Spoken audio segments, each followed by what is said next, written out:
গত ২৪ ঘন্টায় ভারতে কি ঘটেছে। ভারত মালদ্বীপসকে ৪৪০ কোটি টাকা দিল তাদের বাজেটের জন্য। ভারত যদি মালদ্বীপসকে এই হেল্প না করতো তাহলে মালদ্বীপসের বাজেটই তৈরি হতো না।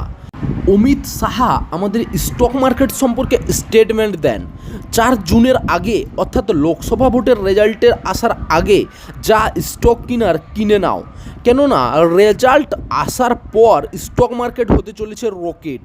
কেননা একই সরকার বারবার এলে স্টক মার্কেট কনফিডেন্স পায়, আর আমাদের সরকার এবারে মেজরিটির সঙ্গে আসবে, তার জন্য স্টক মার্কেট এবারে রকেট হয়ে যাবে। আপনারা ঝাড়ুর বোতাম টিপলে আমাকে আর দুবার জেলে যেতে হবে না, এমনই মন্তব্য করলেন দিল্লির মুখ্যমন্ত্রী অরবিন্দ কেজরিওয়াল ভারতীয় জনতা পার্টি ও মোদির উপর তানাশাহি অর্থাৎ ডিক্টেটরশিপের আরোপ লাগিয়েছেন। ভারতের ইকোনমিক গ্রোথ বাড়তে দেখে জাপান ভয় পাচ্ছে। ২০২৫ পর্যন্ত ভারত জাপানকে পিছনে ফেলে ৪ নম্বর বড় ইকোনমিক দেশ হয়ে ওঠার চান্স রয়েছে। এবার চলে আসি আমাদের রাজ্যের খবরে। এসএসসি নিয়োগ দুর্নীতি মামলায় এবার বিরাট তথ্য ফাঁস করল কেন্দ্রীয় তদন্তকারী সংস্থা সিবিআই। কলকাতা হাইকোর্টের ডিভিশন বেঞ্চে রায়ে চাকরি বাতিলের নির্দেশে আপাতত স্থগিতাদেশ দিলেও অযোগ্যদের খুঁজে বের করতে সিবিআই তদন্ত বহাল রেখেছে হাইকোর্টে। সেই তদন্তই এবার নয়া মোড়। এসএসসি মামলায় গুরুত্বপূর্ণ নথির হদিশ পেয়েছে কেন্দ্রীয় তদন্তকারী সংস্থা। সিবিআই সূত্রে খবর, ইতিমধ্যেই অযোগ্যদের তালিকার হদিশ পেয়েছে তারা।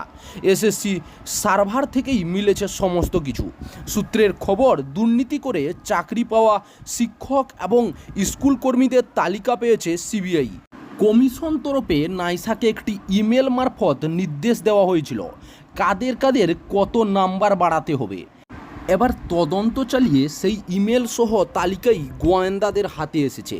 সূত্রের খবর, এসএসসি সার্ভার থেকে ইতিমধ্যে অযোগ্যদের নথি ও তথ্য উদ্ধার করেছে সিবিআই।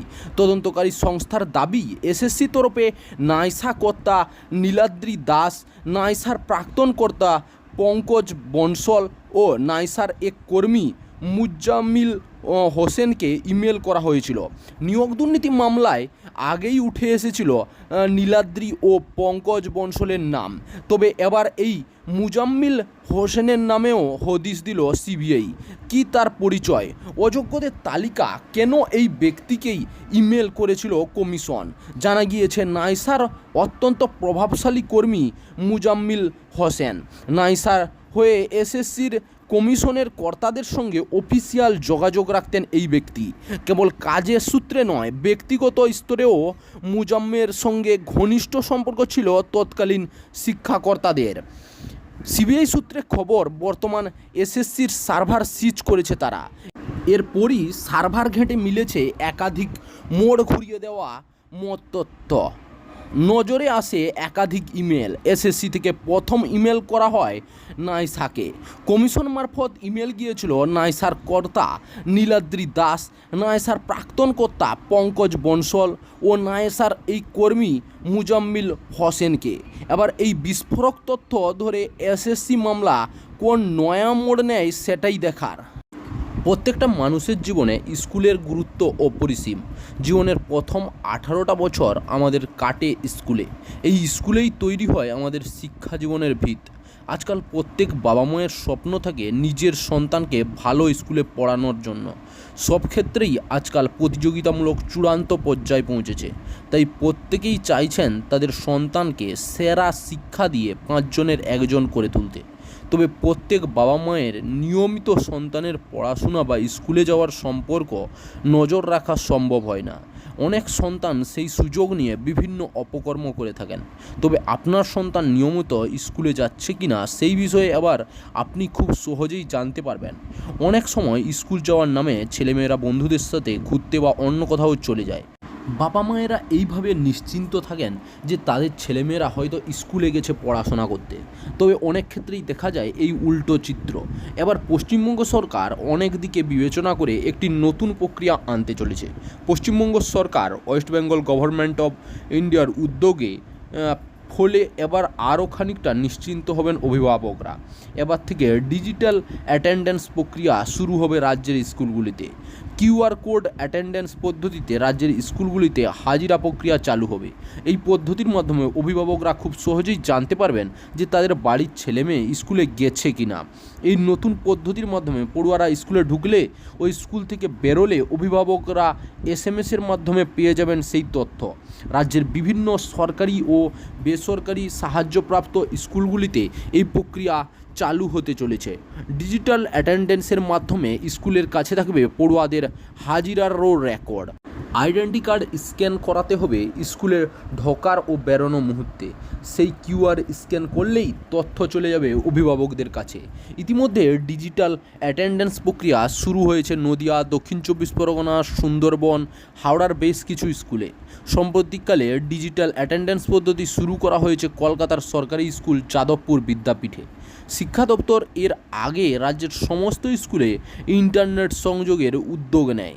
রাজ্যের সমস্ত স্কুলে ইন্টারনেট পরিষেবা চালু হয়ে গেলে এই কিউআর কোড ভিত্তিক ডিজিটাল অ্যাটেন্ডেন্স প্রক্রিয়া চালু হয়ে যাবে। সময়ের সাথে সাথে পড়ুয়াদের সুরক্ষার জন্য নানান পদ্ধতি আসছে। এই নতুন অ্যাটেন্ডেন্স সিস্টেমে কতখানি কার্যকারী হবে তার বলাই বাহুল্য। এসএসসি মামলায় এবার কড়া পদক্ষেপ গ্রহণ করল কেন্দ্রীয় তদন্তকারী সংস্থা সিবিআই। অযোগ্য শিক্ষকদের এবার তলব করতে শুরু করল এজেন্সি। মেধা তালিকায় নাম নেই, পরীক্ষায় বসেননি, কোথাও নাম নেই, কিভাবে চাকরি পেলেন, কাকে টাকা দিলেন, এবার এই সব প্রশ্নের উত্তর খুঁজতে অযোগ্যদের তলব গোয়েন্দাদের। সূত্রের খবর, পরীক্ষার অ্যাডমিট কার্ড ও বেতন পাওয়ার নথিসহ এদিকে সিবিআই দপ্তরে নিজাম প্যালেস তলব করা হয়েছে অযোগ্যদের। জানা যাচ্ছে তালিকা ধরে নিজাম প্যালেসে তলব করা হয়েছে প্রায় 4327 জন অযোগ্যকে। অযোগ্যদের মোট 6টি তালিকা সিবিআইয়ের কাছে রয়েছে। সব কয়টি তালিকা থেকেই বেশ কয়েকজনকে তলব করা হয়েছে। একেই এসএসসি মামলায় সুপ্রিম কোর্টেও মুখ পড়েছে রাজ্যের। তারই মাঝে আবার সিবিআইয়ের পদক্ষেপ। নতুন করে শাসক দলের বিড়ম্বনা বাড়তে চলেছে এমনটাই মনে করা হচ্ছে।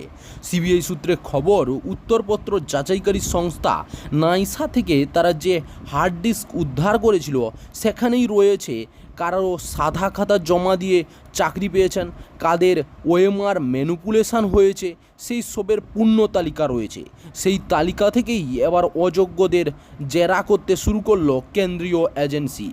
গত এপ্রিল মাসে নিয়োগ দুর্নীতির জেরে এসএসসি 2016 সালের গোটা প্যানেল বাতিল করেছিল কলকাতা হাইকোর্ট। হাইকোর্টের ডিভিশন বেঞ্চের রায়ে চাকরি যায় প্রায় 25,753 জনের। যদিও পরে সেই নির্দেশকে স্থগিতাদেশ দেয় সুপ্রিম কোর্ট।